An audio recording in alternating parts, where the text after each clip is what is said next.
है। कर जोरों विनती करूं, धरूं चरण पर शीश। गुरु राम देवानंद जी महाराज ने दियो नाम बख्शीश। कोटि कोटि सिजदा करूं, कोटि कोटि प्रणाम। चरण कमल में राखियो, मैं बांदी जाम गुलाम। अब गुण किए तो बहुत किए, करत न मानी और। बावे बंदा बख्श दियो, बावे गर्दन उतार। अब गुण मेरे बाप जी, बख्शो गरीब नवाज। जो मैं पोत कपोत हूँ, बोर पिता को लाज। मैं अपराधी जन्म का, नक्सक भरे विकार। तुम दाता दुख भंजना, मेरी करो संवार। जय इब कै सतगुरु मिले, सब दुख आँखों रोय। चरणों ऊपर शीस धरूं, कहूं जो कहनी होय। गुरु जी तुम ना भूलियो, चाहे लाख लोग मिल जाएं। हमसे तुमको बहुत है, तुमसे हमको नहीं।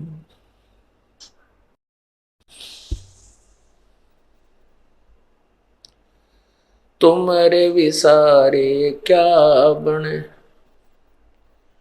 मैं किसकी शरण में जाऊं। शिव विरंच मुनि नारदा, उनके हृदय न समाऊं। राम रटत कन्या भली, साकट भला न पूत। छेरी के गल गल थना, जिसमें दूध न मूत। राम रटत कोढ़ी भलो, चू चू पड़े जो चाम। ये सुंदर शरीर किस काम का, जिस मुख नाही नाम। राम रटत दारिद्र भलो, टूटी घर की छान। वो सुंदर महल किस काम के, जहां भक्ति नहीं भगवान। मानुष जन्म पाय कर, नहीं रटे हरि नाम। जैसे कुआ जल बिना फिर, बनवाया किस काम।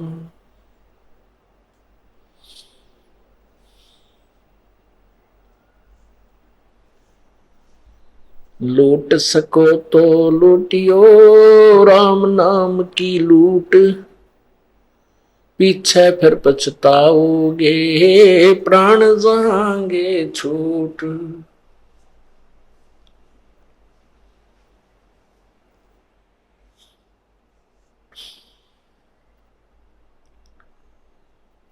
जिन हर की चोरी करी और गए राम गुण भूल, ते बेदना बागुल किए रहे उर्द मुख झूल।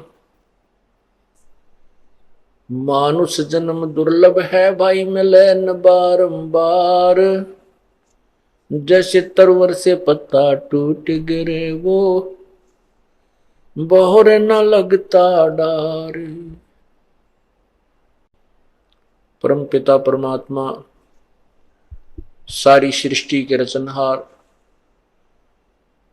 कुल मालिक, पूर्ण ब्रह्म, कबीर देव, कबीर परमेश्वर इस काल के लोक में आकर अपने निज घर की खबर हमें बताते हैं। हम कौन हैं, कहां से आए थे, यहां जन्म और मृत्यु हमारा किस उद्देश्य से हो रहा है। हम प्रतिदिन देखते हैं कोई ना कोई ऐसी दुर्घटना किसी समाचार पत्र में या वैसे अपनी आंखों के सामने या किसी वैसे रिश्तेदारी या गांव में, शहर में हम प्रतिदिन देखते हैं कि परिवार नष्ट हो जाते हैं। एक दुर्घटना के अंदर पूरा परिवार नष्ट हो जाता है। कहीं फ्लड आता है, बाढ़ आ जाती है, कहीं पर भूकंप से शहर के शहर विनाश को प्राप्त हो जाते हैं। जो व्यक्ति आजीवन महल बनाने में, मकान बनाने में लगा रहा और भूकंप आने से उसी महल के अंदर दब के पूरा परिवार नष्ट हो गया।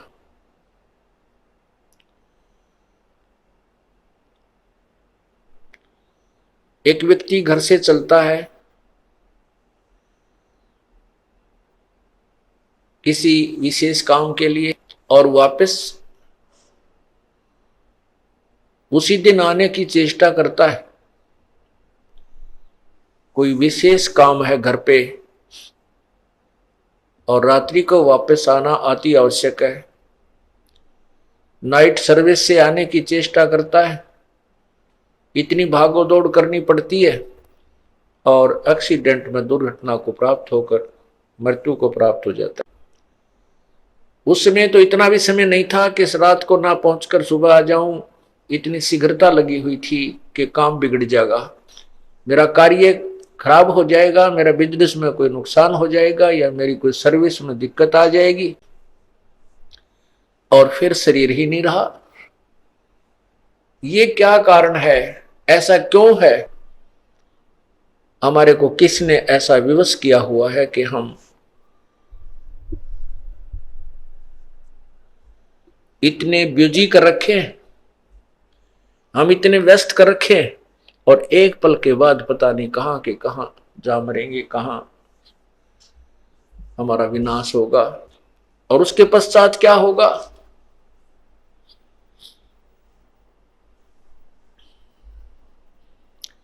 उसके पश्चात क्या होगा, उसके पश्चात संत बताते हैं, नर से तीतू पशुआ की जय दीजे बैल बनाए, चार पहर जंगल में डोले तेरा तो ना पेट भरे। इसके बाद ये होगा।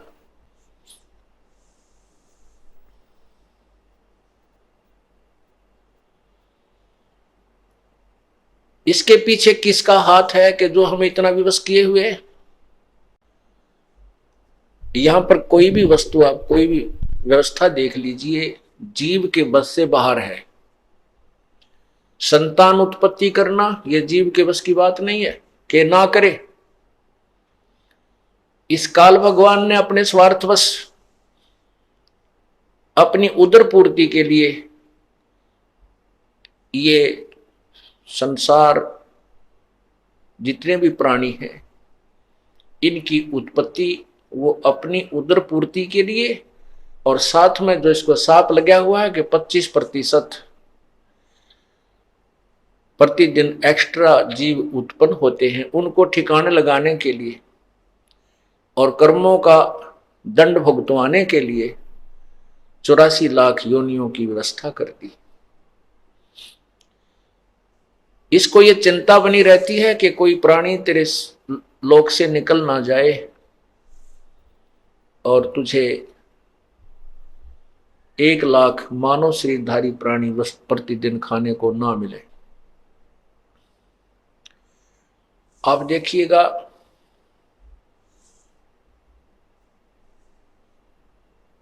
दूसरे जो व्यवस्था है सतिथि, जो भगवान विष्णु जी सतोगुण को ड्यूटी दे रखी है, इसमें भी हम विवश हैं, हमारे बस की बात नहीं। एक दूसरे में मोह हो जाना, संतान के अंदर मोह, माता पिता में प्रेम, बहन भाई का आपस में मोह, पति पत्नी का मोह, ये जीव के बस का नहीं है। ये जो 5 विकार हैं, ये काल भगवान ने सूझबूझ से लगा रखे हैं। और जब इसको मानव शरीर प्राप्त होता है,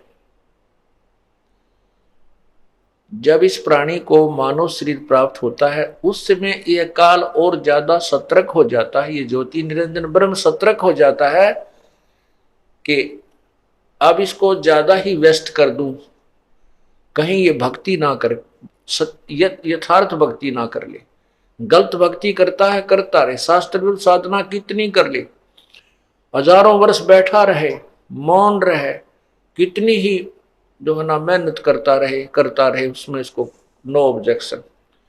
और जब इसको सत्य भक्ति मिलती है प्राणी को, उस समय ये सतर्क हो जाता है। लेकिन उस समय इसकी दाल नहीं गलती, क्योंकि परमात्मा पूर्ण ब्रह्म विशेष रूप से साथ होता है। ये क्या करता है काल भगवान, जीव को यथार्थ भक्ति ना दे करके, यथार्थ ज्ञान ना दे करके, यही जन्म और मृत्यु के अंदर रहने की व्यवस्था का ज्ञान प्राप्त करवा देता है।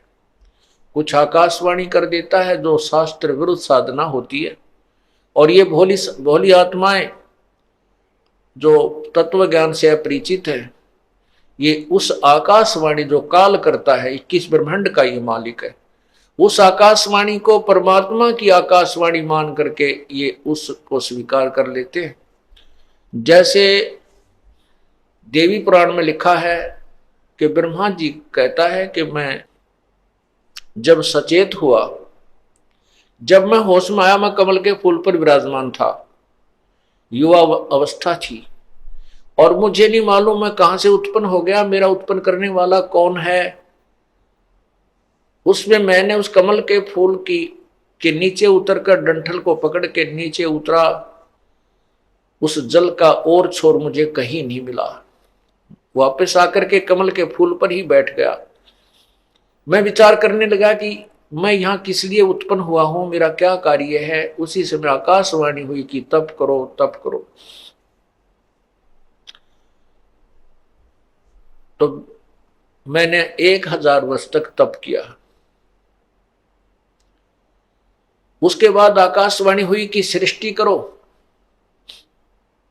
मेरे मन में आया, ब्रह्मा जी कहते हैं कि मेरे मन में आया कि किसकी सृष्टि करूं, कहीं पर कोई पृथ्वी नहीं है, जल ही जल नजर आता है। इस प्रकार ये काल भगवान भ्रमित करता है। इस ब्रह्म ने आकाशवाणी कर दी कि तप करो, और इसने कसम खाई है ब्रह्म ने कि मैं किसी भी प्राणी को जो मेरे 21 ब्रह्मांड में है अपने यथार्थ रूप में दर्शन नहीं दूंगा। इसका यथार्थ रूप कैसा है, ये काल है। गीता जी के अध्याय नंबर 11 के श्लोक नंबर 32 में स्वीकार करता है गीता ज्ञानदाता कि मैं काल हूं और सबको खाने के लिए अब आया हूं, प्रवृत्त हुआ हूं। और 11वें अध्याय के 47-48 श्लोक में कहा है कि अर्जुन, ये मेरा यथार्थ रूप है, जो रूप मैंने तुझे दिखा, ये विराट रूप, ये मेरा काल रूप। और इस काल के इस रूप के दर्शन न तो वेदों में वर्णित विधि से, न किसी जप से, न तप से, न यज्ञ से, किसी प्रकार से कोई नहीं कर सकता।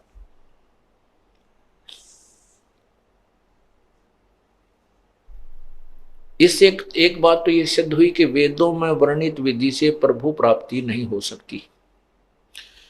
उससे अन्य लाभ होते हैं, स्वर्ग चला जाना, महास्वर्ग चला जाना, वहां देव बन जाना, इस प्रकार के लाभ हैं। और अपने पुण्य समाप्त होने के उपरांत 84 लाख योनियों में तुरंत ही आ जाना,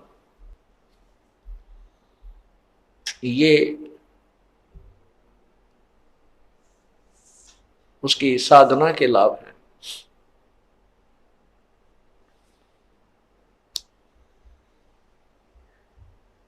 अब वेदों में जो वर्णित, वेदों में जो साधना लिखी है,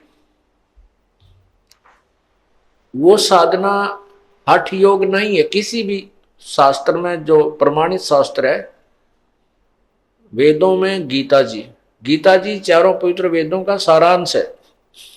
इनमें कहीं भी हठ योग नहीं है कि एक स्थान पर बैठ करके आंखें बंद करके या कोई तप आदि करने के लिए कहीं नहीं कहा। और जैसा कि काल भगवान ने ब्रह्मा जी से कहा कि तप करो तप करो, ये जो शब्द, ये आकाशवाणी ब्रह्मा जी ने परमात्मा की मानी कि पूर्ण परमात्मा, यानी इनको ज्ञान नहीं है ब्रह्मा जी को, ना विष्णु जी को, ना शिव जी को, कि कौन है पूर्ण परमात्मा। ये तो कहते हैं तीनों देवा उसको ध्यावे, निरंजन का ये पार नहीं पावे। ये स्वयं स्वीकार करते हैं कि हमने बहुत साधना की है और हमारे को परमात्मा के दर्शन नहीं हुए, जैसे शिव पुराण में लिखा हुआ है। तो इनको ये पता नहीं कौन है वो परमात्मा। इन्होंने उस आकाशवाणी को प्रभु की आज्ञा मानकर, और फिर बाद में ब्रह्मा जी ने वेद तो बाद में पढ़े हैं, जब सागर मंथन हुआ, सागर मंथन में चारों वेद काल भगवान ने अपने श्वासों के द्वारा, जैसे कंप्यूटर से बाहर फैक्स कर दिया जाता है, मोबाइल टू मोबाइल जैसे मैसेज और ये सब मैटर भी दूसरे मोबाइल में फैक्स कर दिया जाता है, ऐसे काल भगवान ने चारों वेद समुद्र में प्रवेश कर दिए और वो एक सुसज्जित बहुत अच्छी बढ़िया थाली में रखे हुए बाहर आए, प्लेट में ब्रह्मा को प्राप्त हुए। ब्रह्मा जी ने वेदों को पढ़ा। उन अब क्या, कहां कैसे ज्ञान बिगड़ गया? वेदों में जो लिखा ज्ञान वो उसमें से ओम नाम ले लिया इन संतो ऋषियों ने, देवताओं ने उसमें से ओम नाम ले लिया। यजुर्वेद अध्याय नंबर 40 के मंत्र 15 में स्पष्ट लिखा है कि ओम नाम है, ओम कर्तु समर कलवे समर और कर्तुम समर। ओम नाम का जाप काम करते करते शमन करो, विशेष कसक के साथ, और अपना परम कर्तव्य समझकर ओम नाम का जाप करो। तो ओम नाम का जाप तो ले लिया इन्होंने वेदों से, और हठ योग तप करना ये ले लिया आकाशवाणी से, दोनों की खिचड़ी बना ली। तप करना शास्त्र विरुद्ध साधना है। शास्त्र विधि को त्याग कर जो मनमानी पूजा करते हैं, साधना करते हैं, आचरण करते हैं, उनको कोई लाभ नहीं होता, ना उनकी गति होती है, ना मोक्ष होता है, और ना ही उनको कोई सुख होता है। और इन तीन चीजों के लिए, तीन वस्तुओं के लिए हम परमात्मा की तलाश खोज करते हैं, उसकी पाने का प्रयत्न करते हैं। इससे तप से क्या होता है? तप से राज राजमद मानम जन्म तीसरे शुक्र शवानम। ऋषि लोग हजारों वर्षों तक तप करते थे, उतना ही उसको राज्य मिल जाता था।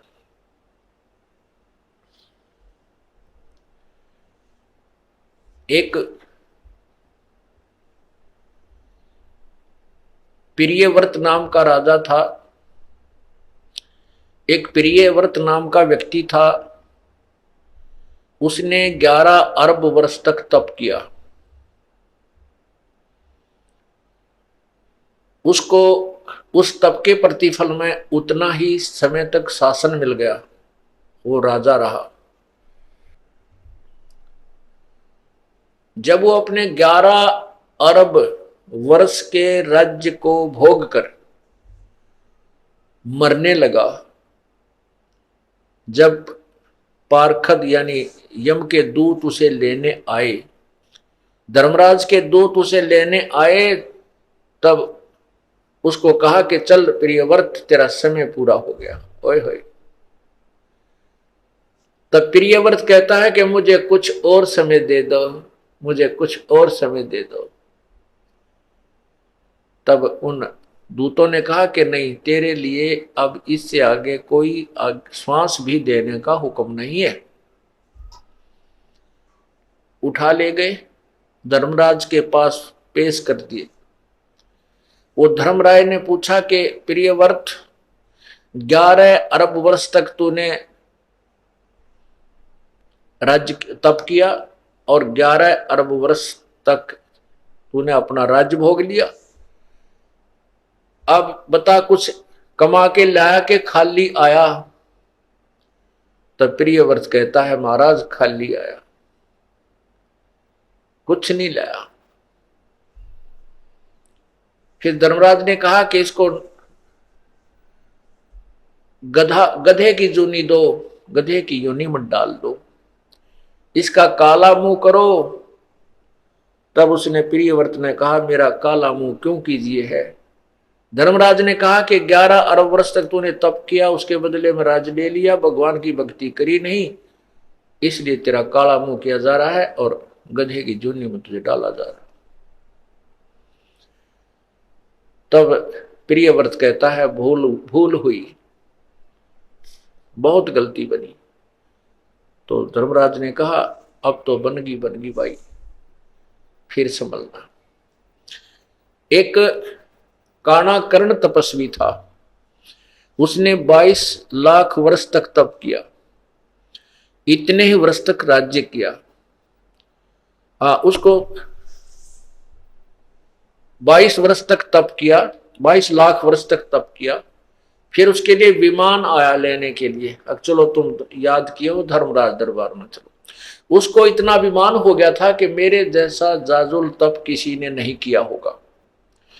रास्ते में एक पत्थर पर शिला थी, एक पत्थर का बहुत बड़ी पत्थर था, और उसके चारों तरफ उन पार्षदों ने कहा, जो उसको लेने आए थे, वो दूतों ने कहा कि तपस्वी जी, आप इस परशिला के चारों तरफ एक परिक्रमा देकर आओ, ये नियम है।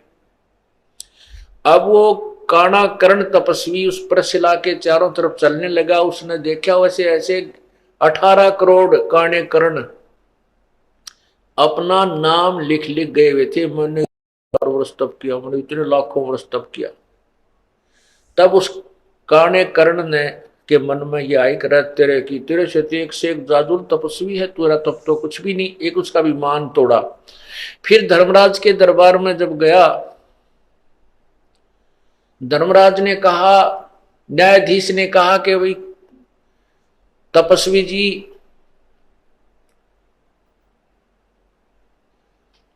कि तूने इतने वर्ष तक तप किया। कहां जी तप किया? कहने लगे कि अब, और इतने वर्ष तक राज्य किया। तो पूछला, कहने लगा धर्मराज के मैं न्याय करूं या रहम करूं? अदल करूं, अदल माने न्याय, अदल करूं या फजल करूं? फजल माने रहम। अब देखो, बुद्धि भ्रष्ट होती है इंसान की। अब क्या मन में आता है उस तपस्वी के कि ये रहम क्यों कराऊं इससे, मैंने तप किया और मैंने ही राज्य प्राप्त किया, अब ये इसमें रहम की क्या आवश्यकता पड़ेगी? कहने लगा, न्याय कर, अदल करो। वो कहता है कि मैंने 22 लाख वर्ष तप किया, इतने वर्ष राज्य किया, तो इसमें रहम की क्या आवश्यकता है, आप न्याय करो। तब धर्मराज ने कहा कि जिस टुकड़ी, पत्थर की टुकड़ी के ऊपर बैठकर, जिस पत्थर की शिला पर बैठकर तूने तप किया था, वो किसकी थी? तेरी थी या मेरी थी? बता।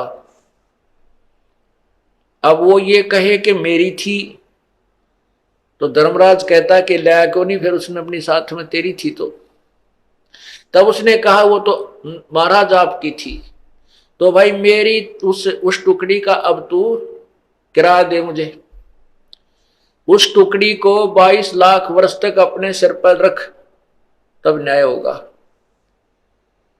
तब कहता है रहम करो, अब रहम करो। उन्होंने बोला रहम करो तो मैंने अपने सिर पर रखनी पड़ेगी भाई, यह गलती मैं नहीं कर सकता।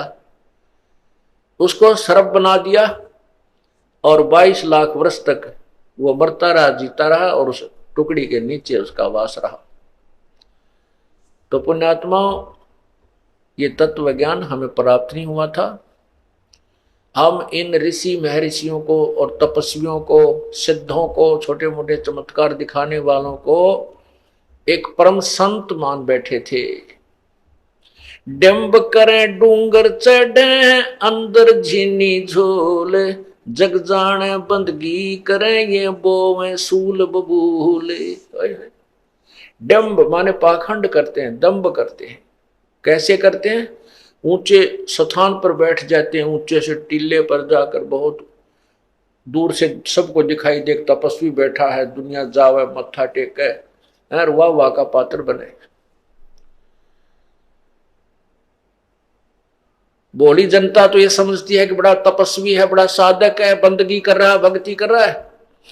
और तत्व ज्ञान से परिचित संत कहता है ये तो अपने आने वाले जीवन में, भविष्य में बबूल के बो रहा है, उन कांटों को बो रहा है जो इसी ने उनके ऊपर चलना पड़ेगा। डंब करे डूंगर चढ़ ये अंदर झीनी झूल, जग जाने बंदगी करे ये बोवे सूल बबूल।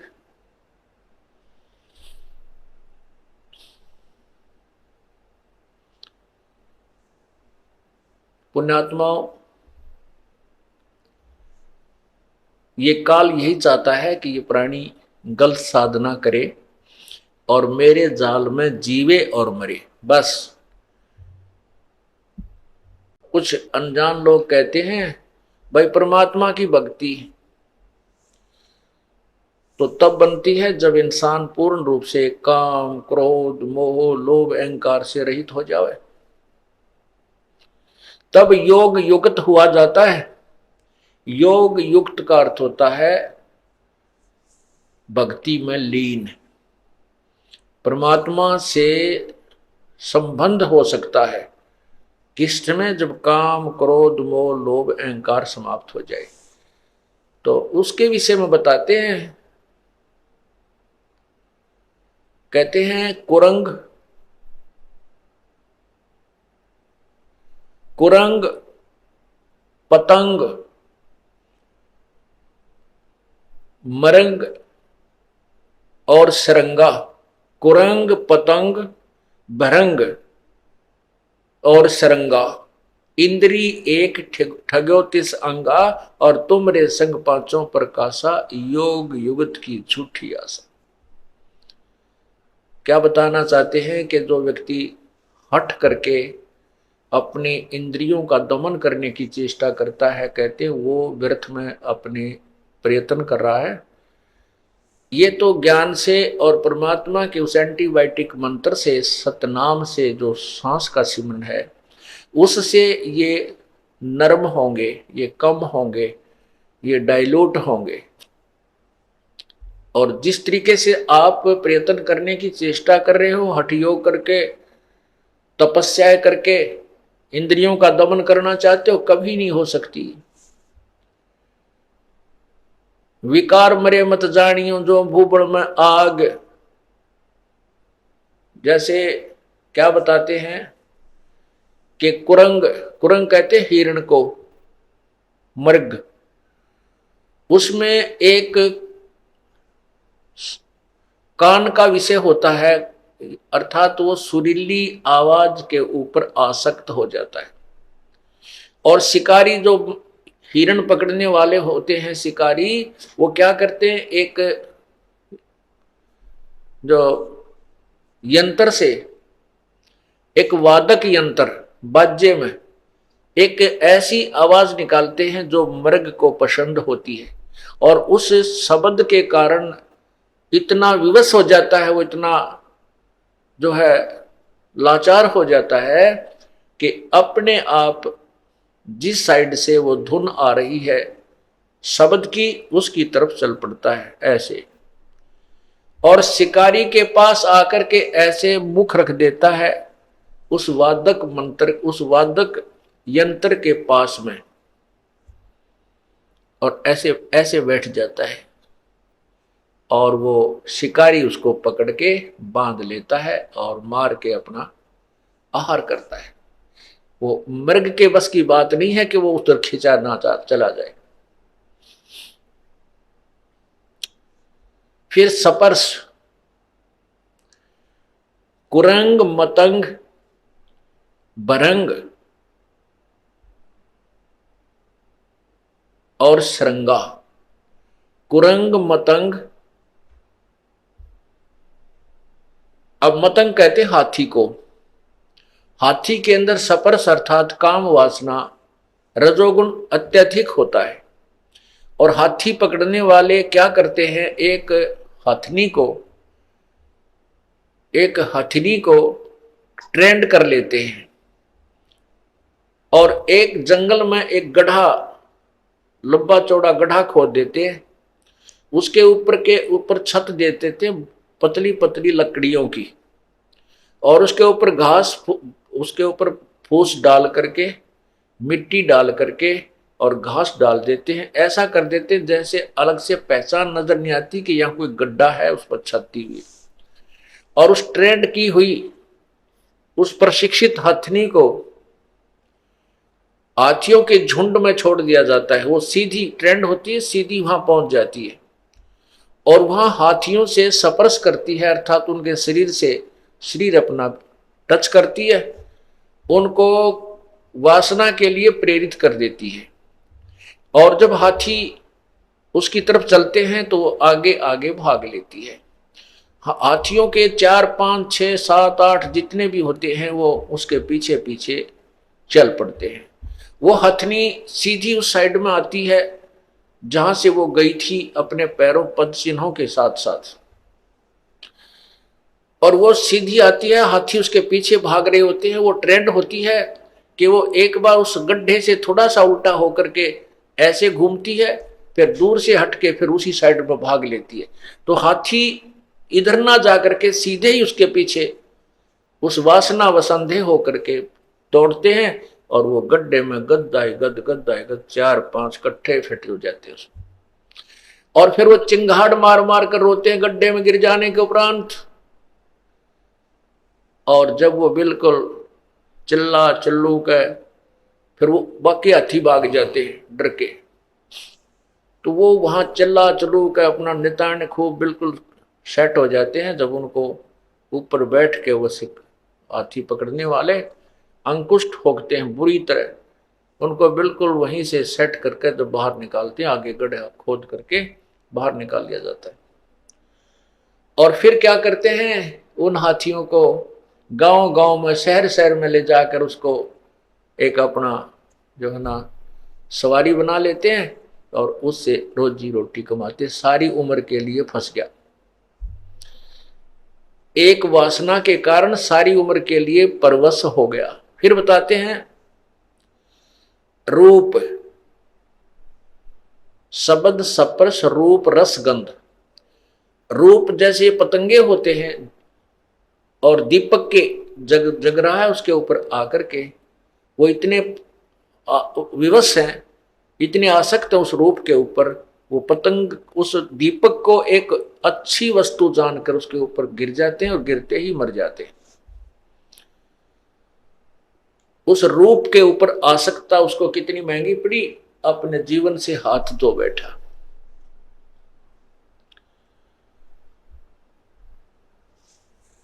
अब रस, जीभ का स्वाद। मछली को पकड़ने वाले एक मांस का टुकड़ा एक तार के लोहे के हुक में डालकर कांटे में और रस्सी बांध करके जल में छोड़ देते हैं, और मछली आती है उस मांस के टुकड़े को खाने के लिए मुंह उसमें डालती है, वो झटका दे देता है, उसके वो हुक मछली के मुंह में फंस जाता है, उसको बाहर पटक देता है। अब उस जीव के रस के प्राप्ति के लिए उसने मछली ने अपनी जीवन बर्बाद कर लिया। वो बाहर आते ही मर गई और शिकारी का आहार बनी।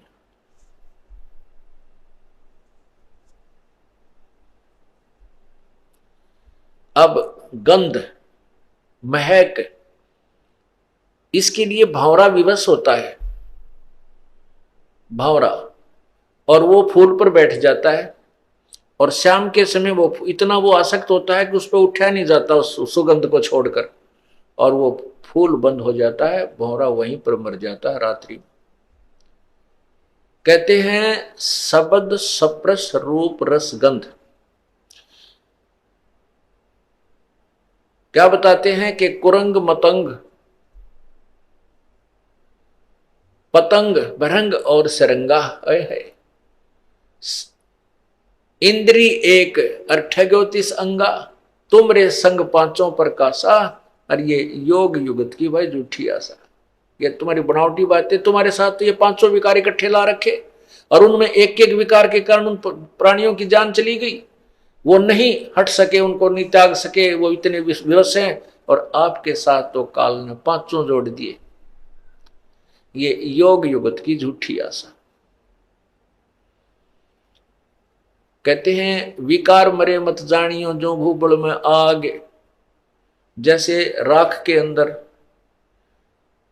अग्नि का अंगार दबा दिया जाता है और ऊपर से वो ऐसी बन जाती है वो राख ऐस कि जैसे ये बिल्कुल गर्म नहीं है और इसमें कोई आग नहीं है, ऐसे हाथ रख कर देख ले तो भी महसूस नहीं होती, ऐसे लगते हैं जैसे ये तो बिल्कुल ठंडा हो गया। और उसने करेड़ के देखा है, राख हटाकर देखते हैं तो और तेज आंच से अंगार निकलता है। कहते हैं विकार मरे मत जानियो जो भूबल में आग, जैसे भगवान शिव को सती पार्वती जी ने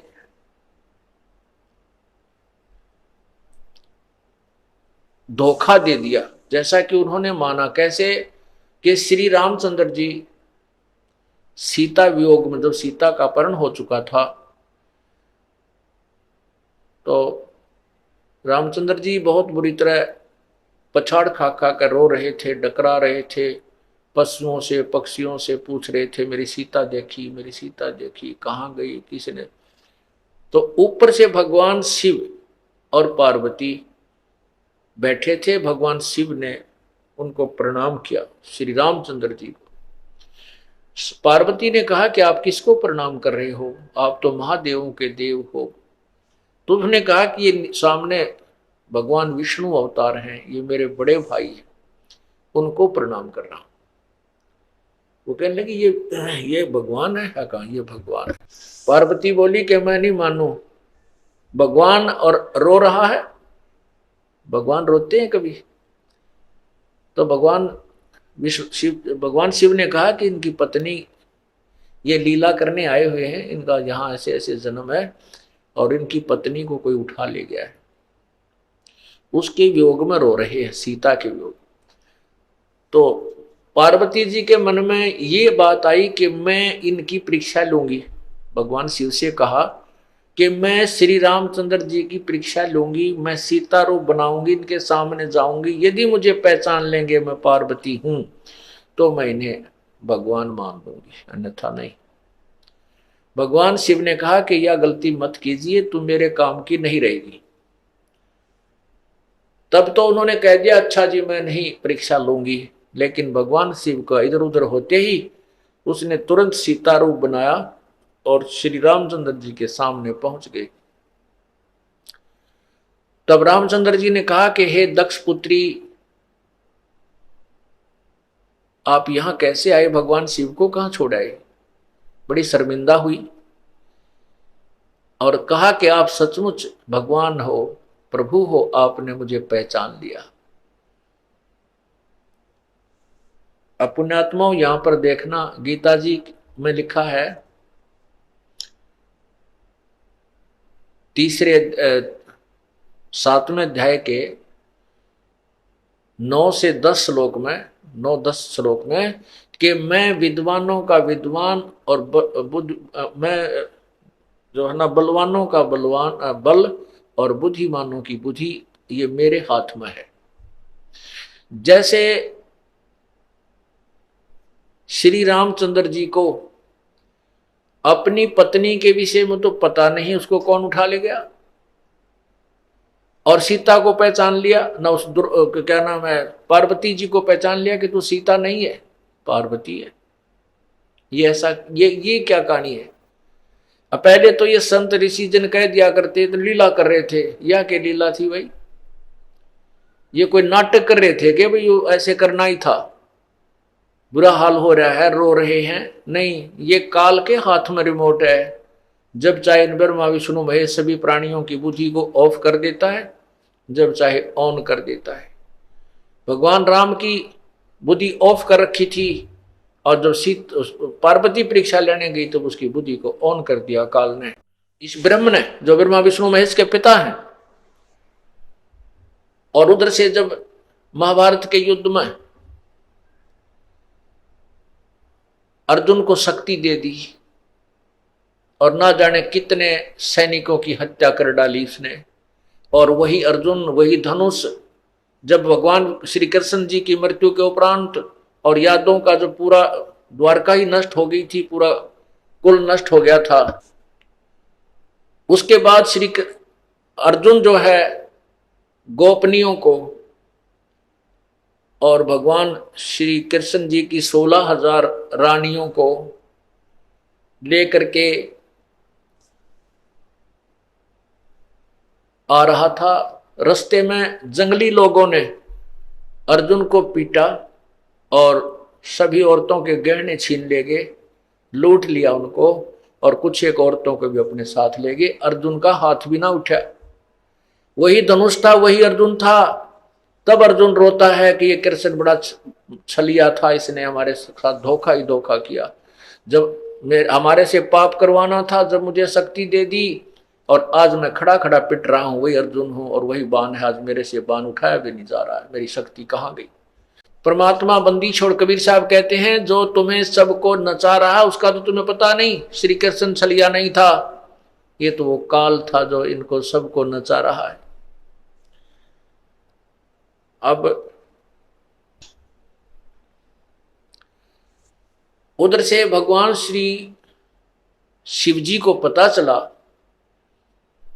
कि पार्वती आप परीक्षा लेकर आई हो। अब ऑन कर दी बुद्धि काल ने उसकी, शिव जी की, कि नहीं तू परीक्षा लेकर आई है। तब वो शर्मिंदा होगी, न वाली गलती बन गई मेरे से। तो उसने कहा भगवान शिव ने कि आज से तू मेरे लिए पत्नी रूप में स्वीकार्य नहीं है, क्योंकि आपने मेरे बड़े भाई की पत्नी का रूप धारण कर लिया, सीता जी का रूप धारण कर लिया, इसलिए मेरे लिए तू मां के तुल्य होगी। और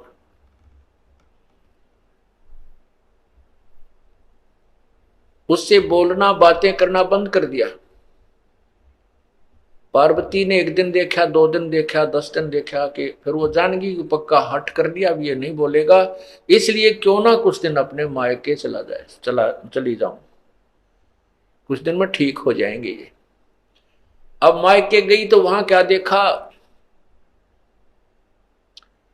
वहां देखा कि राजा दक्ष, उनके पिताजी ने एक यज्ञ कर रखी है।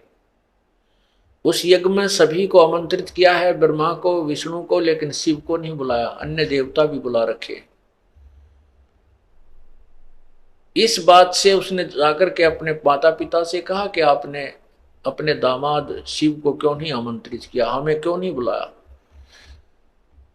तो राजा दक्ष ने कहा कि तूने हमारी मर्जी के विरुद्ध शादी की थी, आपने मेरी बेइज्जती की थी, एक गले में नाग डाला हुआ व्यक्ति यहाँ आया, मेरी हंसी करवा दी, और तू मेरी जो ना मर्जी के विरुद्ध, मेरी इच्छा के विरुद्ध सब इच्छा से शादी की थी, तो ऐसे व्यक्तियों को कि मुझे जरूरत नहीं, तू आई क्यों, तुझे बुलाया किसने।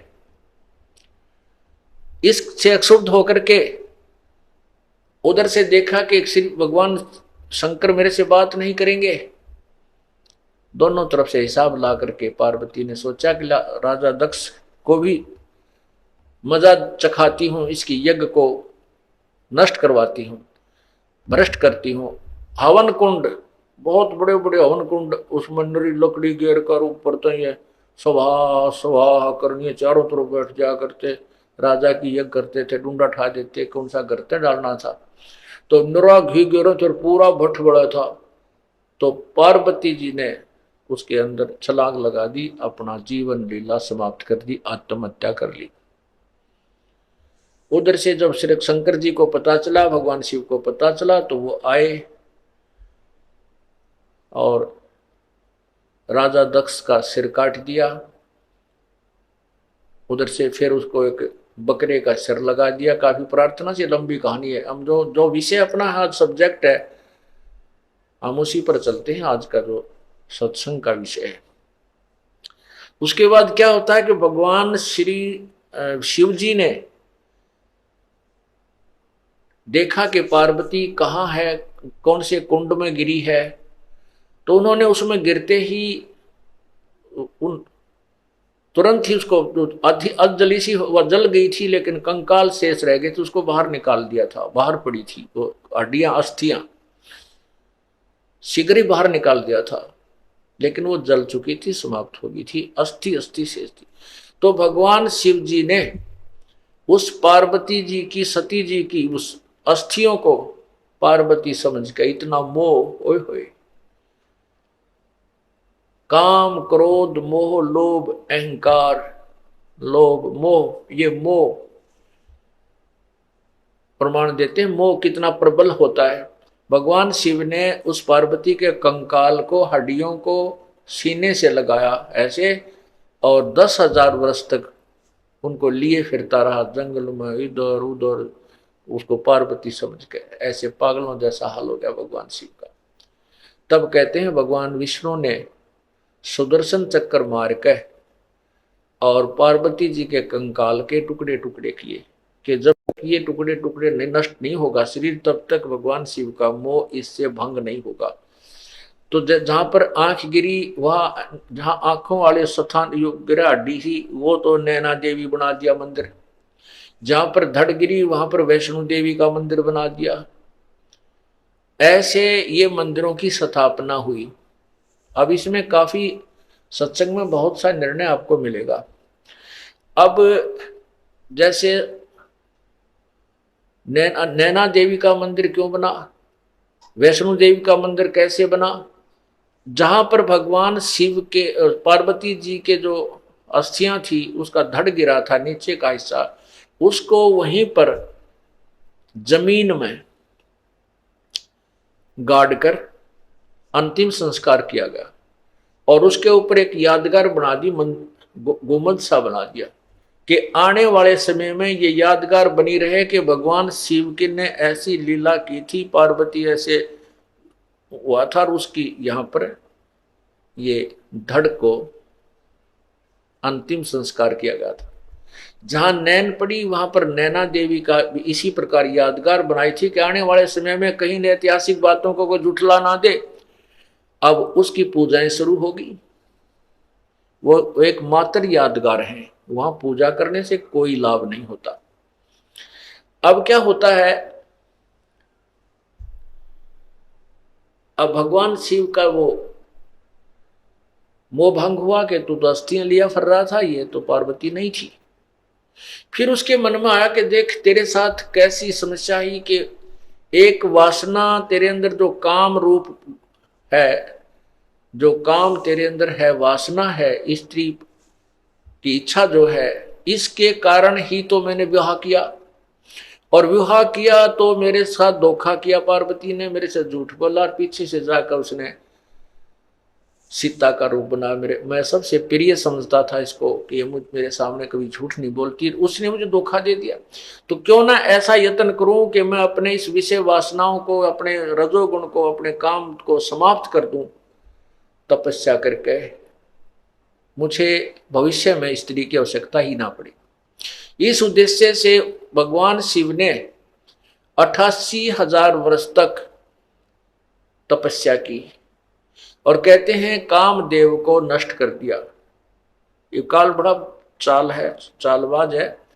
उसने एक भेज दिया अपना ड्रामा करके, उसने कहा मैं कामदेव हूं, मुझे माफ कर दो, माफ कर दो। भगवान शिव ने उसको अपने त्रिशूल आदि से दृष्टि से नष्ट कर दिया कि मैं तुझे नष्ट कर देता हूं।